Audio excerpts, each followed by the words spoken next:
विकास जी, आप बहुत लंबे वक्त से पश्चिम बंगाल की सियासत को कवर कर रहे हैं, भारतीय जनता पार्टी को कई दशकों से कवर कर रहे हैं। एक जर्नलिस्ट के तौर पर क्या कभी आपको लगा कि जिस पॉलिटिकल पार्टी को पिछले से पिछले चुनाव में यानी 10 साल पहले 3 सीटें मिल रही थी वेस्ट बंगाल में, वो अब 200 सीटों के करीब पहुंच जाएगी?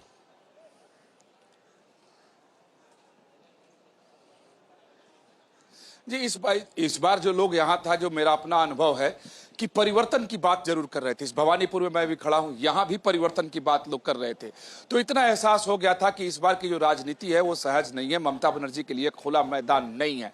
लेकिन जैसा पिछला विधानसभा चुनाव था, ठीक उसी तरीके का परिणाम आएगा, लेकिन पलटकर आएगा, यानी बीजेपी के पक्ष में आएगा। बहुत हद तक इसका अंदाजा नहीं लग रहा था। आपको याद होगा अनुराग कि 2011 में जब ममता बनर्जी पहली बार सत्ता में आई थी तो सीपीएम का राज था, तो कोई ये उम्मीद नहीं कर रहा था कि ममता बनर्जी को थंबिंग मेजोरिटी मिला था। लेकिन उसी चुनाव में सीपीएम बिल्कुल साफ हो गई और ममता बनर्जी आ गई थी। तो बंगाल का एक मूड और मिजाज अलग है। लेकिन इतना जरूर था कि इस बात का एहसास हर जगह, हर गांव में, हर गली में, हर मोहल्ले में होता था। इस भवानीपुर में भी होता था, क्योंकि पिछले चुनाव में एक व्यक्ति भी नहीं मिलता था जो कहे कि मुझे परिवर्तन चाहिए और ममता बनर्जी ठीक नहीं है। और इस चुनाव में अगर 10 लोगों से मैं बात करता था तो 5-6 लोग जरूर परिवर्तन की बात खुलकर बोलते थे। तो बंगाल में अगर एक आदमी भी अगर परिवर्तन की बात कर रहा है तो उसका अर्थ ये होता है कि अंडर करंट बहुत है, समाज के अंदर कुछ चल रहा है। दूसरे जो अब जो दिखाई दे रहा है, जो स्थिति, जो बीजेपी का पलड़ा जिस तरीके से भारी है और टीएमसी इस समय परेशान और बेचैन है, उसके लिए खुद मुझे लगता है कि ममता बनर्जी ही जिम्मेदार है।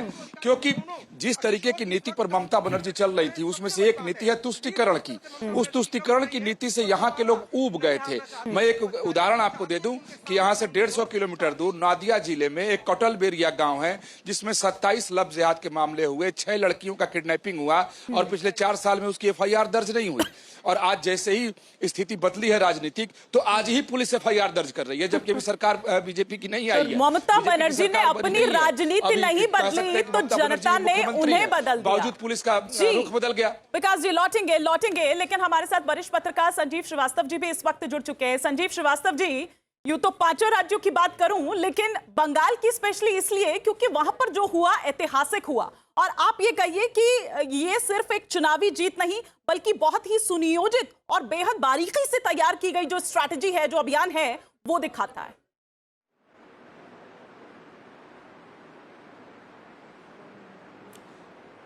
मतलब ये इसमें तो कोई शक ही नहीं है कि बीजेपी ने बहुत ही बारीक, बहुत गहन रणनीति के तहत अपना अभियान चलाया और तभी इतनी भारी कामयाबी मिली है। बट ये जो इलेक्शन है पश्चिम बंगाल का, इसको मैं बाकी राज्यों के चुनावों से, नतीजों से इसलिए अलग मानता हूँ कि एक बहुत ही स्ट्रेटेजिक और तारीखी एक तरह से जीत है बीजेपी की। क्योंकि पश्चिम बंगाल एक किस्म का लास्ट फ्रंटियर था, अंतिम किला था विपक्ष का, जो अभेद्य रहा था। इतने टाइम से बीजेपी उसको नहीं जीत पा रही थी।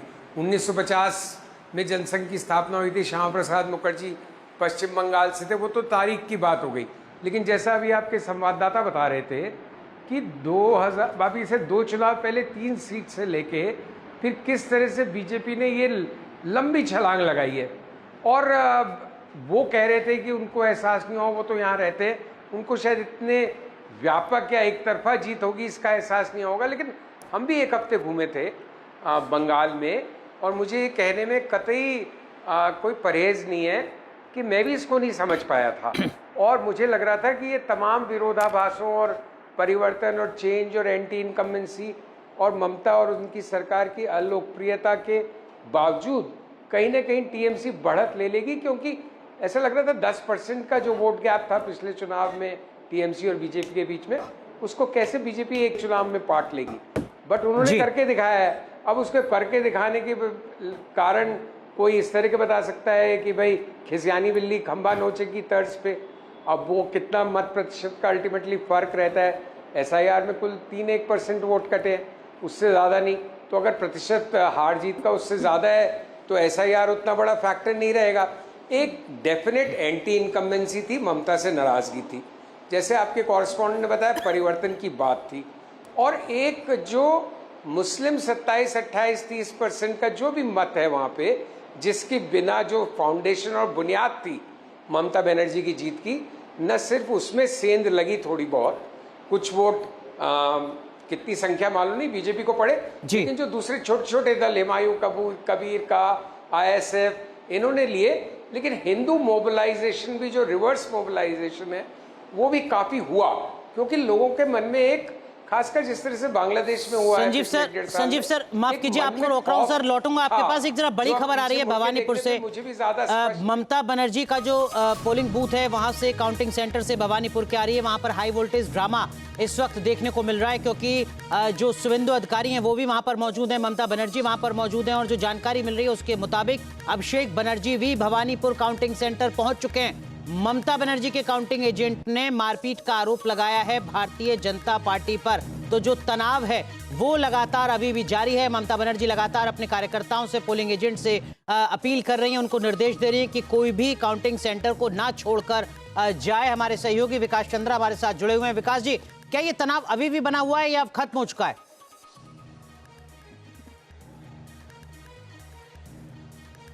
नहीं, अंदर हाई वोल्टेज ड्रामा चल रहा है, क्योंकि शुभेंदु अधिकारी भी है, ममता बनर्जी भी है और अभिषेक बनर्जी के आने की बात भी है, क्योंकि दूसरे तरफ के गेट से आए हैं लोग। हालांकि जाने का जो मुख्य गेट है और रास्ता है वो इसी रास्ते से जा रहे हैं, लेकिन दूसरी तरफ से वो लोग पहुंचे हैं। और वो जो TMC का जो एजेंट था उसकी तरफ से आरोप लगाया गया था, और जैसा मैंने पहले आपको बताया था कि लगभग 1 घंटे पहले TMC का एजेंट काउंटिंग सेंटर से निकलकर बाहर चला गया था। हालांकि फिर थोड़ी देर पहले आया और फिर वो बाहर चला गया, लेकिन ममता बनर्जी वहां पर है। जो शुभेंदु अधिकारी हैं लगभग 2 घंटे से अंदर ही मौजूद हैं।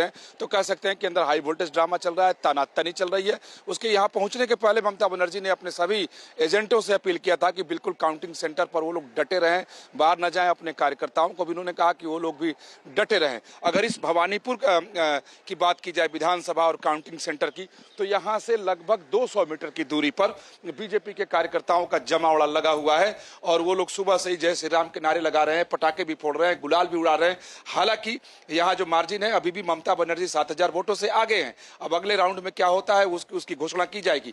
और लेकिन दूसरी तरफ TMC के लोग भी जमे हुए थे, तो वहां पर बीजेपी और TMC कार्यकर्ताओं में एक छोटी सी भिड़ंत भी हुई, जिसके बाद TMC के कार्यकर्ता वहां से चले गए। और ये सूचना भी जब ममता बनर्जी को मिली तो दौड़ी दौड़ी इस काउंटिंग सेंटर पर पहुंची है। हालांकि वो उम्मीदवार हैं, अपने काउंटिंग सेंटर पर वो आ सकती हैं और उसी अधिकार के तहत वो पहुंची हैं।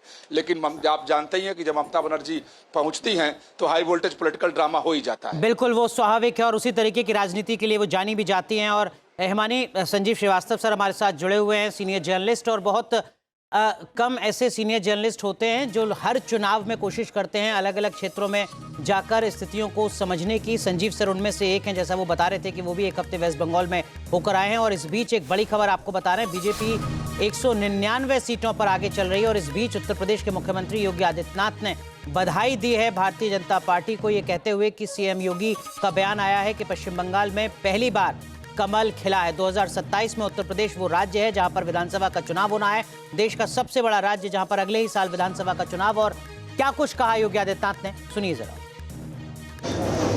और वेस्ट बंगाल में पहली बार कमल खिला है। इसके अलावा तमिलनाडु में भी जो DMK की सरकार का पतन और AIADMK BJP गठबंधन ने अच्छी सीटें पाई हैं। केरल में बीजेपी का खाता पहले की तुलना में बेहतर हुआ है, वोट परसेंटेज बीजेपी का बढ़ा है। तो इसके लिए पूरे NDA परिवार को बधाई और आप सबका अभिनंदन। शुरू हो जाए कैबिनेट